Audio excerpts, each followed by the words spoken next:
Welcome to the Yoga Magic Podcast, friends. I'm your host, Ashley Sondergaard. I'm so glad you're tuning in today. We are airing one of my favorite episodes that originally aired in May of 2021, talking about manifestation, specifically manifestation around money, and getting comfortable with talking about money and wanting money and understanding what are the energetics around money. And there is no one better than Natalia Benson to talk about this. So again, this originally aired back in May of 2021. Natalia has so many intuitive practices and yet practical practices that you can put into motion as it relates to manifesting abundance, manifesting your dream life, manifesting that money. She's such a boss, and she's really one of my biggest expanders. I love how she also talks about natal chart astrology and how to use it as part of your life's purpose. She is an astrologer as well. In this episode, we really get into money stories. What are we telling ourselves about money? How is that holding us back? And so many of us, all of us, have a money story that maybe we just aren't super aware of. So thanks so much for tuning in again to this re-aired amazing episode. Some life updates on my end, just finishing up this amazing time, maternity leave that has been great and also really challenging. I'm really excited to get back to a regular routine. I have so many awesome guests lined up this fall, so many fun conversations that I can't wait for you to hear. So make sure you hit subscribe to be the first to know when those new episodes air. And if you enjoy this, consider leaving a review, sign up for our email newsletter. You can do that in the show notes, and be sure to follow along on Instagram at Yoga Magic Podcast. Let's get to this conversation with astrologer, money coach, women's empowerment coach, Natalia Benson. We're sitting down today with Natalia Benson, who has been such an expander for me. I'm so excited to talk about money today. Actually, something that I've kind of been holding off on talking about on this show because I wanted to talk to you about it, and here we are. Natalia, can you tell listeners just a little bit of your origin story, how you got into this, into working with women and astrology and money? Yeah. Oh my gosh. So, it's funny. I just was recording a podcast right before we jumped on here for myself. So I feel like it's echoing everything I was just talking about. So I'm like, okay, here we go. So basically, very, very simply, I have really just followed what has helped me heal. I followed what has fascinated me. And that curiosity and that desire to heal and be happy, ironically, led me into astrology, led me into eventually understanding that there could be energetics and soulful energy around money. I was not taught money that way. But very, very simply, I had a bit of a spiritual awakening at 19. I was not always like this. I was raised by two wonderful, but very corporate-minded parents who really wanted me to go in their direction. People always ask me, they're like, were your parents astrologers? Were they did they teach you all of this stuff? And I'm just like, no, this is totally originated from just, allowing myself to listen to myself and listen to what feels authentic to me. So around 19, having a spiritual awakening, so to speak, I then also started my first business because I made the decision that I wanted to be financially disconnected from my parents. God bless, and they're amazing. We're very close. We always have been, even through these tumultuous times. But the way that my dad had a relationship to money, it just modeled for me what I didn't want. It was rooted in lots of trauma, lots of fear. And I just was like, I know there's got to be a better way. And so at the age of 19, I started to get into spiritual, all the woo and meditation and new age books. And I didn't get into astrology till I moved to Los Angeles a couple of years later. But that was also ironically when I kind of started a new relationship with money. I decided that I wanted to create a way to make money on my own. And so right there, I remember I had a call with my dad, and he was worried about something with my college tuition or something like that. And I just was like, you know what? I was like, I'm never asking that guy for money again. And I just like got off the phone and I was like, okay, what do I got to do? And at that time, my original pull was around jewelry. I was fascinated by jewelry. I loved the idea of being a designer. And so that was where I started. And so I taught myself how to make jewelry in my college bedroom. And I started selling it to boutiques and people and posting it on what was going on then? Facebook. I don't know, Facebook, MySpace.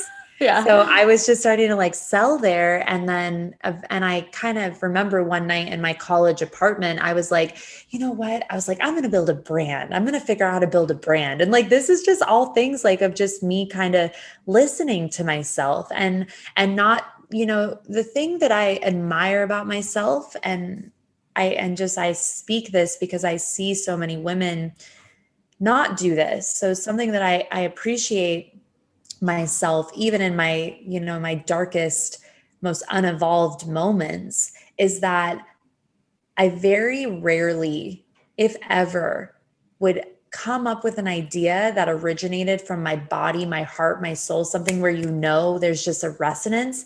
And I very rarely would say, that's stupid. You can't do that.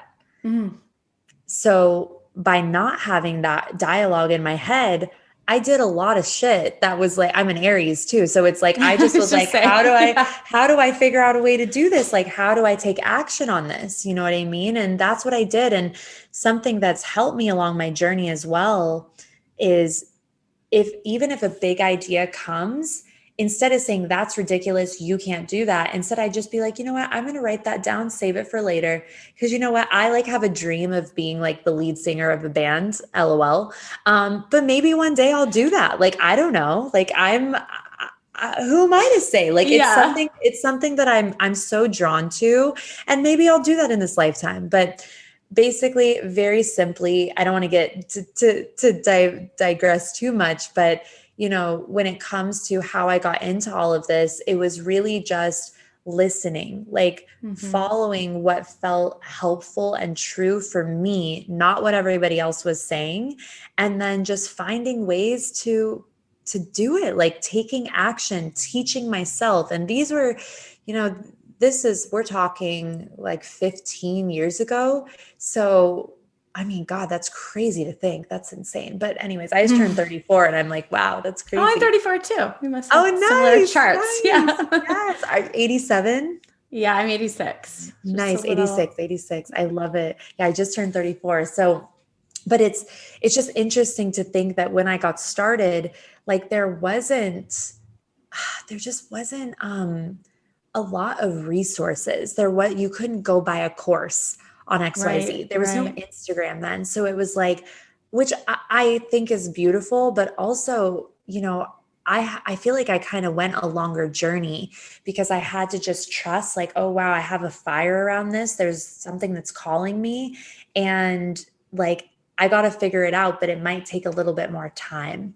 So that's really been, it's been a fascinating journey. And moving to Los Angeles when I was about 21 years old, that's when I got into astrology. And astrology and natal chart astrology helped me so much that as soon as I got a basic handle on how it worked, anyone with a pulse, I would ask them what time they were born and ask them if I could look at their chart. And I didn't know exactly what I was doing, but I had a book, I had Google, I had like things I could refer to. And I just would open these conversations about, like, what does this mean that your sun is in Sagittarius? What does this mean that your Venus is in the 10th house or whatever? And that was just how I started to build and grow all of these different things. And I just never, ever gave up. My 20s were also just wrought with a lot of self-hatred, a lot of very low self-worth. And a lot of confusion. I lived in Los Angeles all this time. So there was definitely a lot of what I like to call, what's the word I'm looking for? I don't know, initiations to go through to really come into a place of self-love and self-respect and to treat myself with dignity. So, but I look at business and money and your relationship to yourself, like those things are not separate. Like the way you run your business, the way you approach your money, they're all rooted in the relationship you have with yourself at a core level. So I feel like I went in lots of directions there, but hopefully I answered your question. So many good directions that, yes, that we can go down. I'm drawn to your talk about the Aries energy, because I think that that's like, I have this theory that, so I'm an Aries rising, my daughter's an Aries, like that it can be kind of hard to be an Aries on this earth, that it's like living in the self and listening to the self and like believing in the self is hard. And so I feel like so many people can learn from you and how you just talked about that, how you just listened, right? And you're still doing it live time. I love all of your updates and your newsletters and how you're talking about leaning into rest when you need it. Yes. So has that, you know, as you've moved through these iterations of your career and your life, I mean, were you a DJ at one point? Did I hear that right on that workshop? I'm just obsessed with this whole trajectory. Like, it's so cool. How did it show up for you? How did listening, how did intuition come to you? Like, do you hear it? Do you see it? Do you feel it? That's such a cool question. Yeah. I mean, for me, this is what I was just laughing because this is what I was just going on and on about for like the last hour with myself and my little podcast headphones. I literally am like, how have I listened? Like, I've just, like, if something has sparked a fire, if I'm like, oh, whoa, instead of getting jealous of someone who's doing it, I'm just like, ooh, that's sparking something in me. Yes. There must be something there. Oh, wow. Whoa. They're echoing or mirroring a completely unconscious potential in me. So the DJing stuff, doing jewelry, like those are kind of my two big passion things. And then the astrology and the tarot, those were very self-guided. I didn't really see many people. The first person I ever saw who was like modeling what I thought could be possible for that work was Gabby Bernstein. And this was again like 12 years ago. So I remember seeing her and being like, oh, I think, whoa, this is possible maybe to have a spiritual career. But at the time, that wasn't really a thing. Like Gabby was very much on that forefront. And she was the only person I really witnessed on a big scale doing that. So the reason I bring up what Tony Robbins like to call models is you see people who are doing something and you're like, huh. Or I think Lacey Phillips calls it like an expander. So it's like, yeah, for me, it's like, I just stayed very aware of what was going on around me and what lit something up in me. And then I was like, okay, what would I be willing to do about that?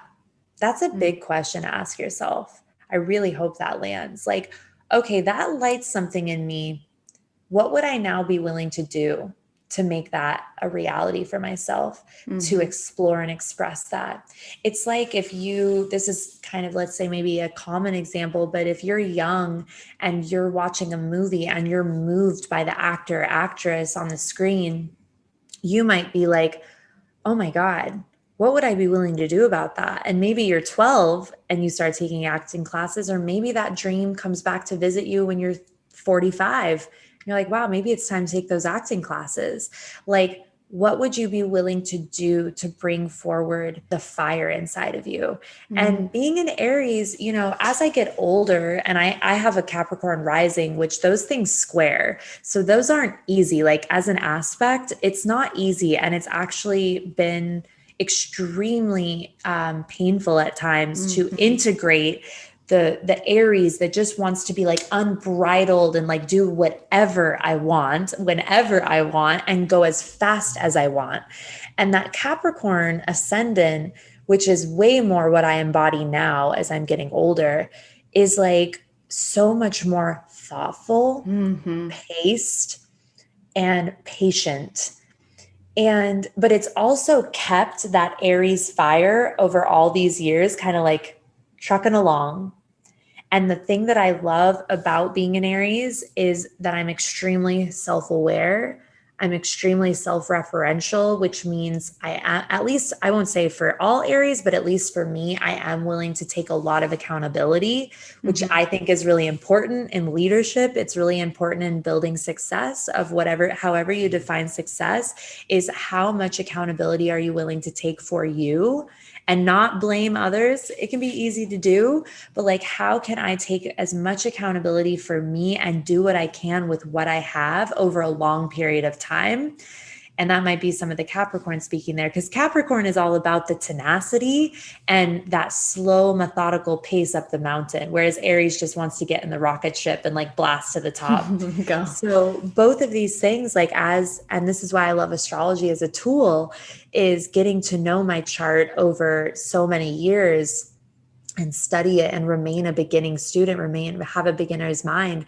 It's just, to me, miraculous what we can create when we're willing to look at the self and honor the self. Like, I just got finished reading a book that Krista actually recommended to me, Krista Williams, and it's called Happy Pocket Full of Money by David Cameron Kakandi. And he has a chapter about the self. And I was like, oh my God, I was like, maybe he's an Aries. Cause like this, just really how the self is the root, the anchor of everything in our life experience. Like, I always have like a cute little joke, but I like to say, oh shoot, I actually forget my quotes very often, but basically something that I like to talk about is like, if there's a problem, you can change it because you can change yourself. Like, the good news is you can always change and work on yourself. Like, as an Aries, that's always what I teach, is like that we can come back to self and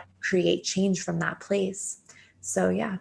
I love how you use natal chart astrology versus, say, predictive astrology. I mean, I know you do that too, but looking at, okay, here's what we have and how that applies to our career path, our wealth. Is there like specific things that you draw on from the natal chart, or do you just teach people to kind of use the gifts that they have?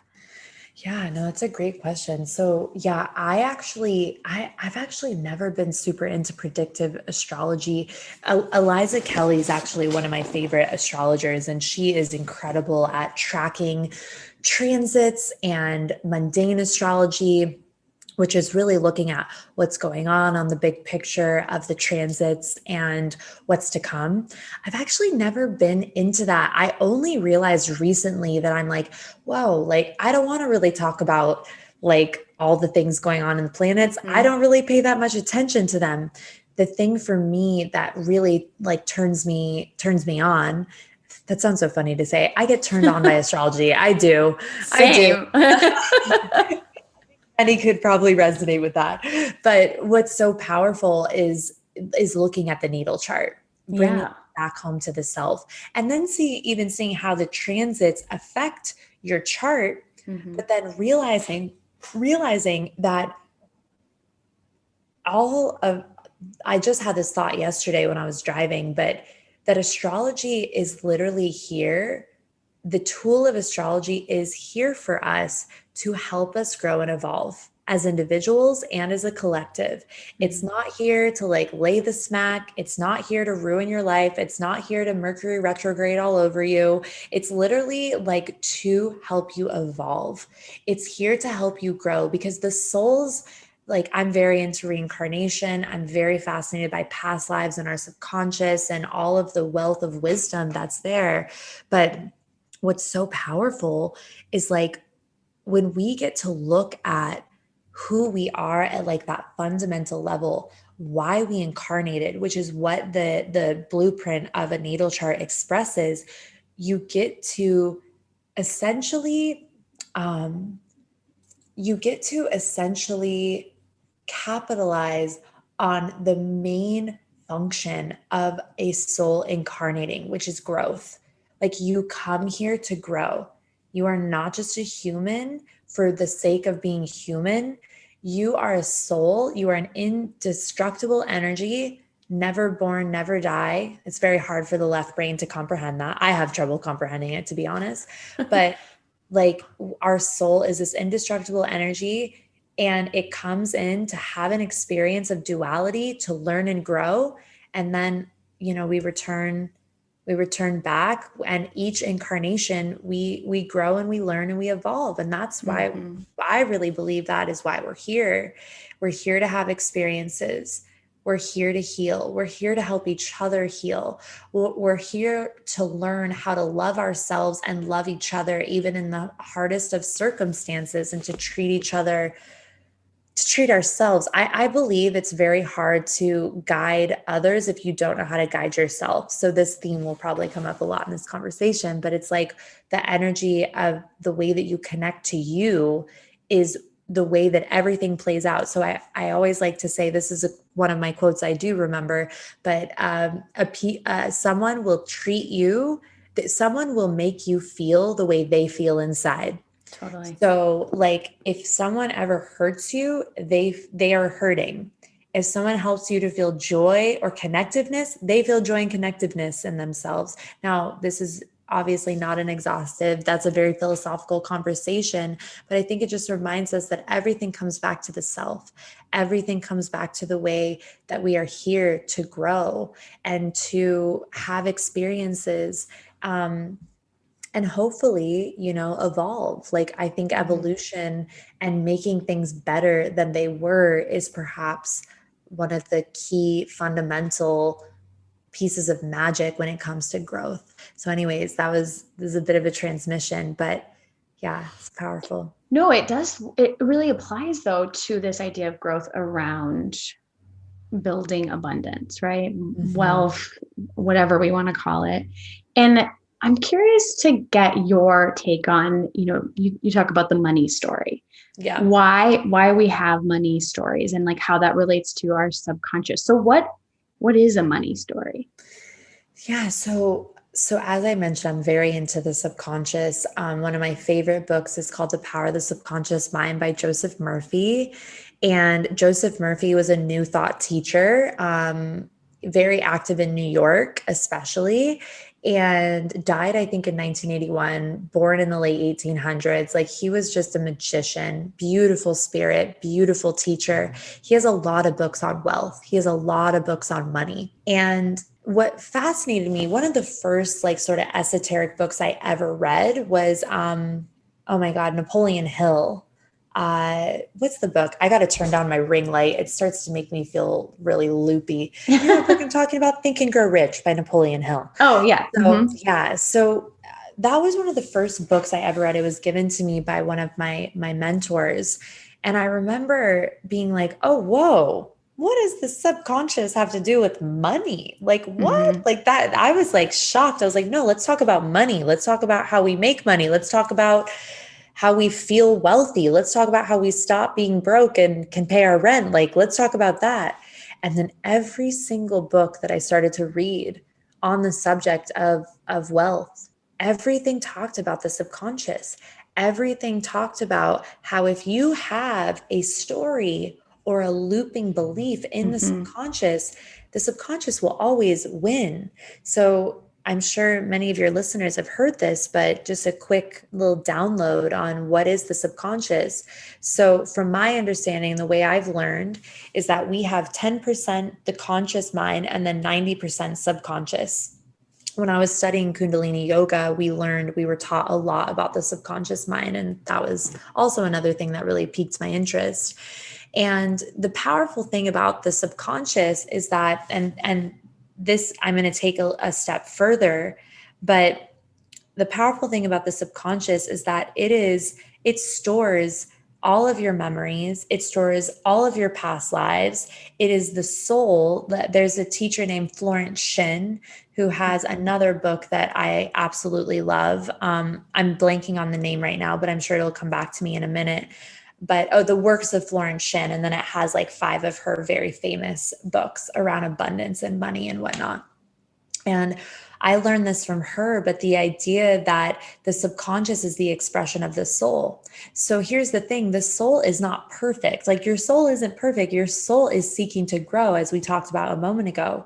So you can have stuff in there from other lifetimes of poverty. You can have stuff in there from your childhood. The subconscious in each incarnation especially gets formed in utero to about 7, 8 years old. That's like Joe Dispenza and Dr. Bruce Lipton talk a lot about those early formative years and how the subconscious works and how it forms. So let's just take it. We'll just speak in, let's say, this lifetime, because I can get real out there, and I'm same. It's great.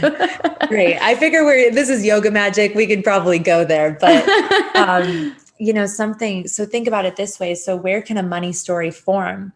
If you want to go real esoteric, maybe you've had lifetimes where you were in poverty, or maybe you had lifetimes where you were in a lot of power and you lost everything. Well, that can make a really painful money root in the subconscious. Let's say in this lifetime, you are born and raised and you have a family that, and it doesn't mean that you don't have a lot of money. Like my family had and has money, but when I was younger, it was kind of poverty consciousness, lack consciousness. Even though we had, it was like, oh, well, when's it going to go away? Or you got to hold it. Otherwise and I'm sure this sounds familiar, or maybe people hear like, oh, money doesn't grow on trees, or you start to hear these things. And most of all, you see it modeled in your young life, or maybe even as you get older. But, I did Catherine Zankina's Rich Babe Academy. And the first place we started was really in working with the subconscious. And I'm like, anything you ever learn about money, you will always come home to the subconscious. Because if your subconscious has a money story that is keeping you in overspending, or keeping you in a low bank account, or hoarding, just know that there's a root there, and that root can be healed. And so a money story, the way that I see it, the way I define it, is it's essentially any belief system that you have that's rooted in the subconscious, rooted in the body, even rooted in what you believe to be truth on some level. Even if it isn't actual truth, it just feels like the truth to you. When there's that hook, when there's the hook of a money story that, again, as I mentioned, is producing, let's say, like I used to have a lot of issues with overspending. Like I used to make money on my own, but it was like, where's all the money? Like I'd look at my bank account and be like, there's $25 in here. Like, where is everything? Because I had a root core belief that money wasn't for me. I had a root core belief that if I had money, I would be hoardy and unhappy. And here's the thing, my mom, she doesn't like to listen to these podcasts. She's like, stop airing out. She's like, because my family's amazing, but it's like, we all have shit from our past. Like I take with me from being young, even though my family was wonderful. But of course, like nobody's perfect. And something that I saw modeled in my parents was that they had this, like, again, as I mentioned, like, oh, okay, we have money, but when might it go away? And that was from their pain, from their traumas, from their money stories, from what they saw from their families, or maybe what they had in other lifetimes. And so for me, as I got older, I realized that I wanted to rebel instead of having money and then being like hoarding it or holding it too tightly. I was like, well, I'm just going to let it all go, because when you have money, what was modeled to me is that you're harsh with it, or you're not happy with it. So you see what I mean? Like you can either model what you've seen for better, for worse, and that's a money story, or you can rebel against what you've seen for better or worse, and that's a money story. So my parents, even though they were very solid financially, the way they related to money, it just didn't feel real for me. It didn't feel right for me. I wouldn't say real. It didn't feel right for me. So when I got older, I made that association, and then I was like, oh man, like I don't want that. And that, like what I'm telling you, and I pray that makes sense, is, that revelation came out of years of work. Like that was finally what I realized is like, oh my God, that's a root story. It doesn't have to take you years to figure out your money stories though. And frankly, to be very honest, you don't have to go back into the muck and the mire of where it might have come from to heal it. All you have to look at is like, hey, I have an overspending issue, or I'm in debt, or I want to make more money and I keep getting capped at this amount. Okay, let me reverse engineer. Let me go work with the subconscious right before I go to bed. That's been one of the biggest healing things for me, is working with my subconscious, reprogramming my subconscious according to what I want those stories to be every single night. I have worked on my relationship to abundance, money, optimism, positive confidence, all the positivity, confidence for the last 3 years. Almost every night I go to sleep and I reprogram my subconscious with hypnotherapy. And so I can be a little overzealous when I talk about this because I am very passionate about it. I never want someone to hear and be like, oh my God, I have to go back and drudge up my stories and then go fix them, like thread by thread. No, work with your subconscious and you can rewrite those money stories and rewrite those money patterns, because until you do that, like for me, there was quite a while as well where like I would make the money and I was like, oh, I'm making the money. I've made a shift. But then I'd go back to the same square because I hadn't rewrote the inner story that said I can handle more money. Money is for me. I love money and I respect money, and money loves and respects me.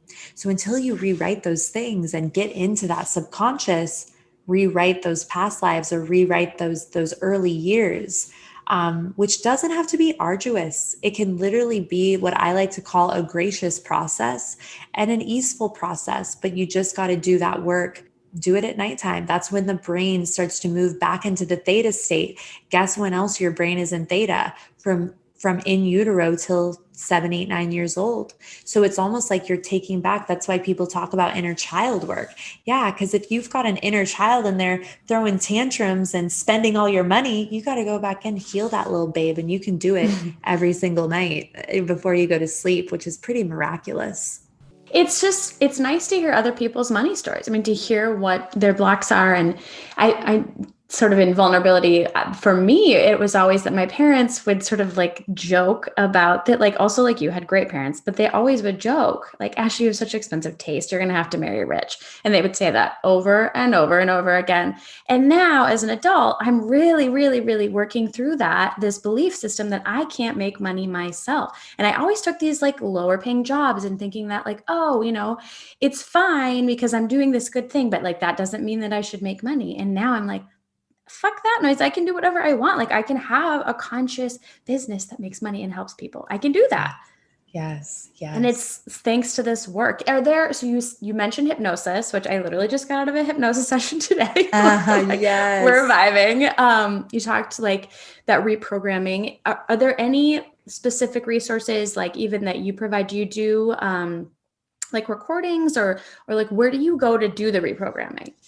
Yeah. So where do I personally go, or what do I have to offer? I would love you to direct people to you because I feel like you have so many good resources. Yeah. So, well, there's a couple things. So in my courses, so I have 2 specific money courses. I have Heal Your Money, which is 5 steps to financial empowerment. And the first 2 steps are very emotional, spiritual, metaphysical. And the final 3 steps are very tangible, tactical, practical. Like, what do I actually do to make these changes? Because you need both. You absolutely, like, yes, you work with the subconscious, but then what are you actually doing in your day-to-day life, right? Like you have to actually take the steps to make the change. So Heal Your Money is very powerful in that. And then I have a course that is extremely popular. I've had it for, again, I'm like, what year is it? 2021. I released that course about 2 years ago. It's called Magical Women in Money. And then we created a membership community out of that course because the results were so miraculous. We were like, okay, what if when I first launched that course, we did it as a community for the first 2 weeks, and I had this whole giveaway. It was so fun. But then from that, the energy was so palpable. The transformations were so miraculous that we were like, what if we turn this into a membership? And so the membership is and I'm of course I'm giving you some plugs here, but here's the thing. I want to explain my process of why I set these up the way that I did. So in the membership, it's a 5-month minimum commitment. And within it, there is everything from the mystical woo, you know, work that you can do with money, of course, what I like to call the feminine polarity of money work. And then there's the masculine polarity. How do I manage my money? How do I invest? How do I organize and create clarity in my finances? How do I mitigate debt? Like, how do I make a new relationship to debt? How do I take action around debt? How do I actually build my bank account? How do I build more revenue? All of that is in the membership. And within the membership, I have everything from hypnosis, affirmations, meditations, the coursework, and live trainings, as well as the community element. All of these things are absolutely they're just needed to make transformation. Yeah. The proximity to the people around you, the consistency of work, the implementing new ideas, the doing the inner work, but then having the skills, the tools, and the information to do something new. So that's how I structure all of my work. Is I want you to have what I like to call, and this is inspired from Tony Robbins' work, but like a physiological change in the work. Because if you're just sitting there bringing everything through your left brain and you're just sitting there taking notes and that's it, well, that's it. It just sits. It's only getting to that 10% conscious. But when you can make a shift, as Tony says, like a shift in your physiology, a shift in the way you do things, a willingness to get uncomfortable and do things in a new way, that is what creates the change. So I'm very into embodiment work. I never knew that's what I was teaching, though, to be honest. I just it has a name now, but like I've been very into movement and just getting uncomfortable, like moving energy through your body. For quite a while. And that really got inspired when I went to Tony Robbins events, because you dance and you get sweaty and you're just like doing these crazy things, like dancing your soul, I like to call it. And that, just those little pieces, like we can sometimes, like when people are way too in their mind and they're way too in their left brain and their logic, they can see things like that as like, oh, that's like fucking woo woo, whatever. Like, why are you dancing around on a chair and screaming and doing all this stuff? No, because the way you do one thing is the way you do everything. If you are willing to do something in a new way, even if it's just like you're willing to like do something crazy and like dance to a full song and like shake your ass for like 20 minutes, who fucking knows what you can change? It's just that people get stuck because they get stuck physically, they get stuck mentally, they don't do things in a new way. My way of approaching things, it's mind, body, and soul. Because I just think, especially when we're making changes with our finances, it's an all hands on deck process, because it's not just in the accumulation of new information. It's what do you do with that information? Exactly the example I was giving you guys earlier of like, that's how I've created my life, is like getting that nudge, that fire, something woken up or inspired in me, and then asking myself, what am I going to do with this? And then doing something about it. So that's one of the biggest changes, the most important things with money that I didn't get for forever, because I was doing Kundalini yoga and I was doing all these prosperity mantras, but then I wasn't putting myself out there in my business. I wasn't selling. I wasn't, as best as I could. I wasn't taking big risks. I wasn't managing my finances. I just wanted the prosperity mantras to like make everything okay and me just to wake up on a pile of money. That's not how it works. You have to have both sides. And that's how I teach now, is really from all of the fumbles that I've made, is really seeing how the marriage between the feminine being and the feminine allowing, and this is not having anything having to do with gender. These are just energetic polarities of allowing and doing. And then the actual doing, the masculine polarity, like how do you manage your finances? Are you investing?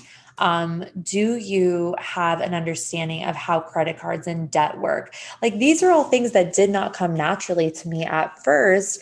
They're things that I've learned and I've taught myself, and I've had proximity to people where those are their values, including my fiance, Mick. Like, he really had, I was making, when I met him, my business was already very successful. But really, what it was coming down to is, well, how do I build net worth? How do I actually invest in my future? How do I invest? I always knew I wanted to know how to invest, but it intimidated me. And it seemed like, old white guys in suits and like bank websites and like shit that wasn't spoken in a language I had any idea about. And Mick, because of my proximity to him, and this is why I believe your relationships, the community you surround yourself with, the friendships you have, these are all vital in helping you transform. Because if you're going to go for another level of your finances, I can guarantee you it's going to make someone in your life uncomfortable. And the question is, with empathy, with compassion, but what are you going to do about that? Are you going to allow the, when I first was making big changes in my goals and my business and going for it with my business, it made my family, made my mom especially, extremely uncomfortable, because she is my mom. She wants me to survive. She doesn't want me to ask for money. She wants me to be a thriving adult. So she saw the moves I was making as very intimidating. And I just had to tell her, I love you. I respect you so much. But unless you're going to speak life and positivity and love into my dreams, you are not allowed to talk to me about any of this. And I don't believe in setting like strong verbal boundaries unless completely necessary. This was one of those, because I think I learned from one of my teachers, Evie Pomporis. She's like, setting verbal boundaries with people can not always go over very well. Just walk your talk, walk your talk. Like, you don't need to tell people, just be it. And if it's repeatedly getting maybe threatened, your boundaries being threatened, then it's important to have a dialogue and to speak your truth. And so in that moment, it was important that I spoke that boundary, because I had been listening to the fears of my family and everyone around me forever. And that's why I stayed the way that I stayed. That's why, not the only reason, of course, but that's why I'm so big on proximity. And that's why we have a community element. And the guidelines there are ones of love, respect, integrity, and kindness and empowerment, because you truly must be surrounded by people who value those things if you're going to make a change. Because otherwise you'll start to soar and they'll be like, wait a second, get back down here. That's not who you are. You're who makes me comfortable. Right. And so that's a powerful thing in our growth and in our transformations, especially with wealth and success. Wealth and money are some of the deepest triggers for people. Right. Of course, it's a survival. That's where we're at right now. This is how the system is designed. You have a means of exchange. And so money has a deep, deep, deep primal root for us, because it's the way we relate to our survival. And at the end of the day, at a primal level, we're here to survive. So that's why people get very triggered, myself included. That's why I've done so much work, continue to do work around this, because healing that relationship and knowing you're okay, I think that is also where the soul comes in, where the higher chakras come in to heal the wounding of those lower chakras. Anyways, I'm going all over the place, but very simply, have people around you that encourage you to go to that next level and aren't going to ask you to come back down to where you keep them comfortable. It doesn't mean you have to like speed out and like peel out in their face. It just means that you have to keep your awareness of who encourages, who holds space for you to be who you truly want to be. And if you know that making great money and being financially empowered and sovereign and free is an absolute desire of yours, then you have to look around and take inventory around who's around you and if they're willing to allow you to be powerful. Because some people won't, and they want you to stay where they are because you growing threatens their comfort zone. So I don't know who maybe needs to hear that, but it's something that it took me a long time. And I think it took it because I wasn't setting those boundaries with myself and with other people. it definitely maybe even took me longer, so to speak, because I wasn't honoring the importance of proximity and who was around me and who was there to nourish my dreams and my visions. And that's an absolute non-negotiable when you want to create a life of success and impact and inner peace. Yeah. Yeah. Oh, so many things. Boundaries, like real life things I'm glad that you brought that up too. Like obviously the woo, the subconscious, do the things and do the work. And then, but also apply it. I was just watching a YouTube video today. Nikki Novo put out this thing about like why manifestation sometimes doesn't work. And it's that we're always envisioning the end, right? Like we can visualize what the end, what wealth looks like, but we're not visualizing like that tough process of paying off the credit card, right? Like that, no one wants to manifest that, but that you got to do that work, like you said. Last question. I'm curious to know, as you've built this amazing business, you're a sought after speaker, you're doing all this work, yet you still are very open about like when you need to take care of yourself. Like that's always, but like when you've gone too far, when you need to pull back, like what does self-care look like for you right now? Yeah, it's incredible because as an Aries, and then also with some of my wounds from my past, like I had just this relentless drive to be okay. So there was a time where in my 20s, especially my late 20s, where I worked and worked and worked because I could not stand being broke anymore.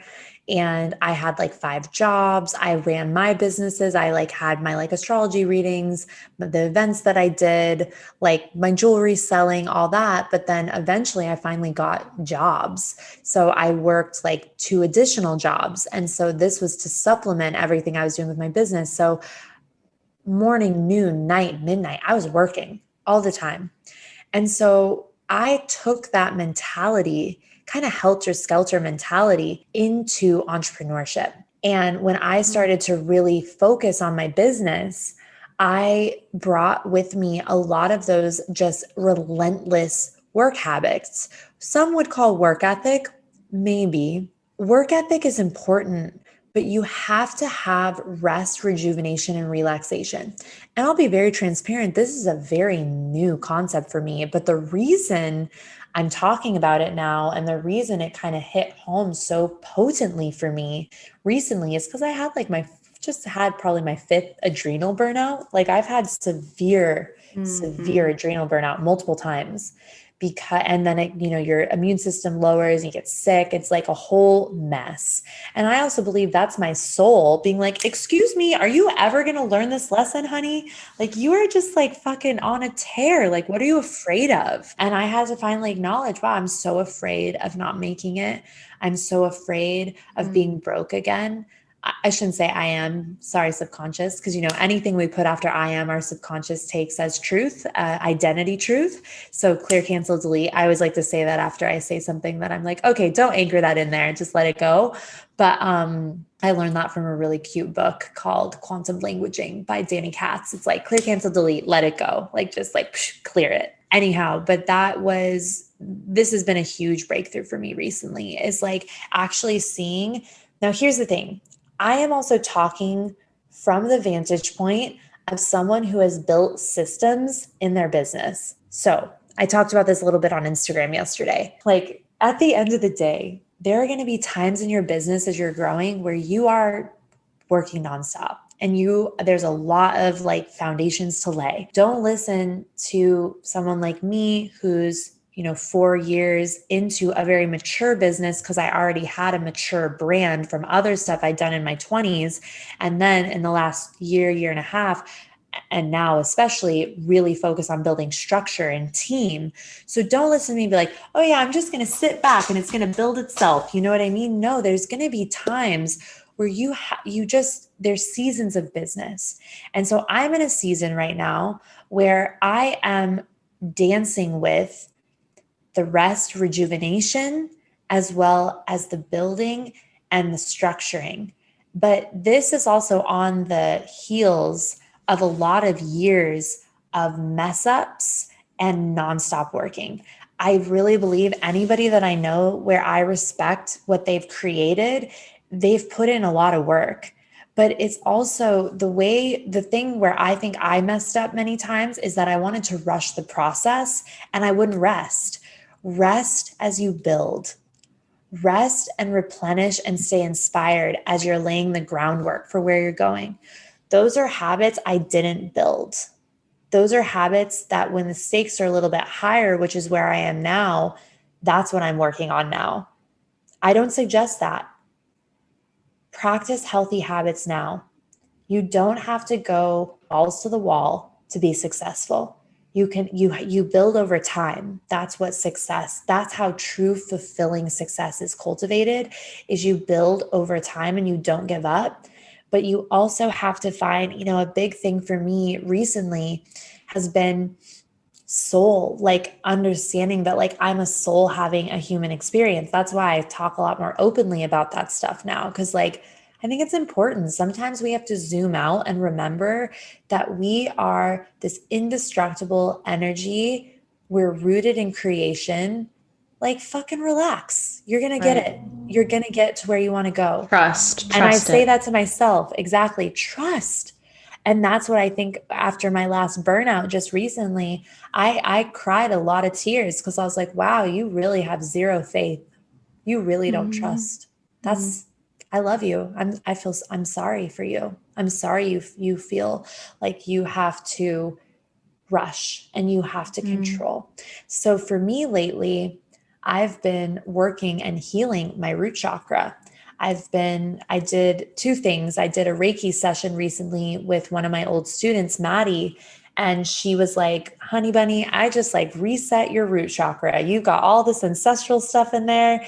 And then that got me interested in ancestral work. So I booked a session with this powerful woman named Shaidea, and she took me through like an ancestral altar building session. Now I haven't built my altar yet, but I now have the tools to do so. And a focus for me, because I know my grandpa Mitch, not even a great grandpa, my grandpa grew up poor in Detroit. He eventually created a lot of money through mindset work. My grandpa's like, to me, my original mystic. He was very mystical, very esoteric in a lot of ways, which is cool. But anyhow, I have that. I know that in my ancestral line that poverty has been a part of the story. So we have to remember too that that's something that I'm getting really fascinated by lately is like, well, why do we have the shit that we have? Why do I have these sort of like just reactions? Well, yes, some of them are maybe from my childhood, but also some of them may also live in my roots, my ancestry, my DNA. I got to heal. I get to heal. I don't know anything about epigenetics, but that word is coming in my brain. I don't know anything about it, but I'm fascinated because the thing I love about entrepreneurship is you get to constantly work on yourself. If you're not making the money you want to make, or if you are not moving in the direction you want to move, and this is not just for entrepreneurs. I personally resonate and I love entrepreneurship, so I use that example. But this what I'm going to say is really for anyone who's willing to be self-aware. When you're willing to be self-aware and set goals for your life and have dreams for your life, automatically, whether it's through the vantage point of a business or money or family or whatever it may be, you will get invited and maybe even tested into becoming the greatest version of yourself. And so for me, what I love about my journey and the goals that I've set and the dreams that I'm willing to like explore with myself while I'm here, they've all invited me into very uncomfortable places, but also places to heal and learn. And so the rest and the rejuvenation piece that I talk about now for entrepreneurs and for, really anybody, but especially for the entrepreneur, is that you're going to get to where you want to go. Have faith. If I could go back and tell the 20 something version of me that it was all going to work out and I was going to meet the love of my life, I would have saved myself a lot of drama and a lot of pain. So now when I see myself going into those old stories, those old fears, I zoom out and I'm like, Natalia, I'm going to talk to you from the 40-year-old version of you. We're going to Zoom on back. We're going to talk to you and we're going to remind you that everything worked out. It's all good. Let go of the fear. So that's been a helpful thing for me. The last thing I'll say about this is last week, I'm really into sports documentaries. I just got done watching Last Chance U. They actually helped me be a better coach, actually. Like, I love watching coaches and athletes. I think it's incredible. Like, I just find it fascinating. Maybe because I'm an Aries. I don't know. I'm fascinated by people who really like push their physical bodies to greatness. And coaches, it's like a lot of psychology. Anyways, I was listening to this. I was watching Last Chance U, and the coach Mosley at the end, he said, if you can have the faith of a mustard seed, like, you can move mountains. And all of a sudden I felt like my soul kind of poke through and be like, listen to that. And I heard it like at a deep level. And I just started weeping. And I was like, whoa, I was like, that's it. Have faith. Like, you can keep going, but have some faith in the process. And when we have faith in the process, we allow ourselves to experience pleasure in the process. We allow ourselves to slow down.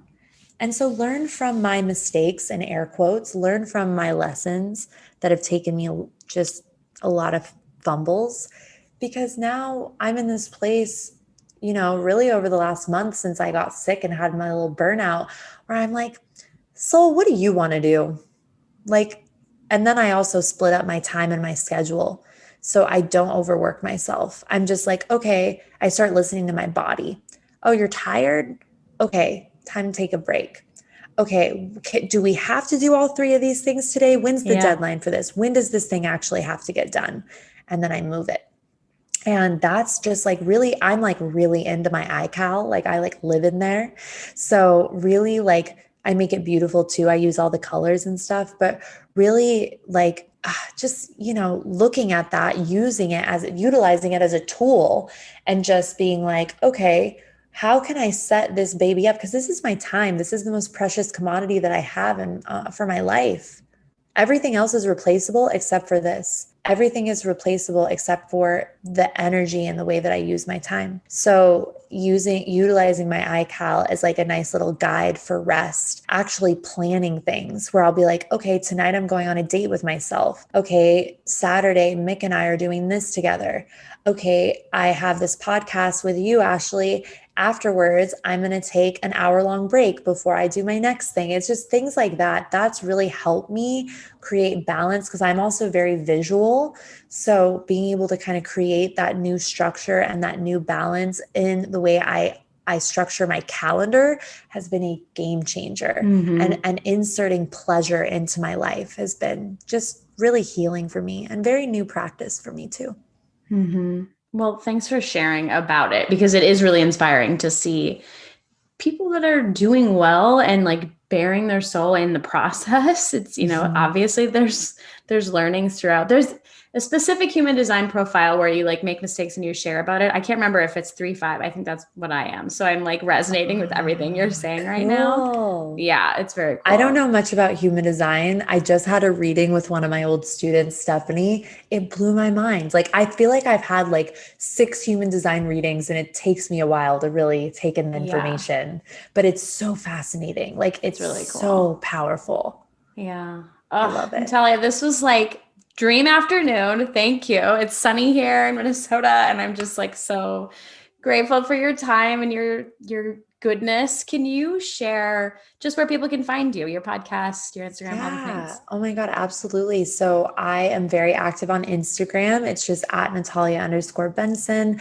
My website is nataliabenson.com. I'm on Clubhouse, Natalia_Benson. And yeah, I'm on YouTube. Basically, if you search Natalia Benson, you will find me. I have lots of course offerings. As I mentioned, the money courses, just cruise on over to my website. You can just go to the shop in the courses tab or come and explore the membership. There's lots of really beautiful free resources on my site and on my YouTube and my Instagram as well. And yeah, thank you so much, Ashley. This was such an honor, and I'm really grateful for your time today and just incredible questions. This was so fun.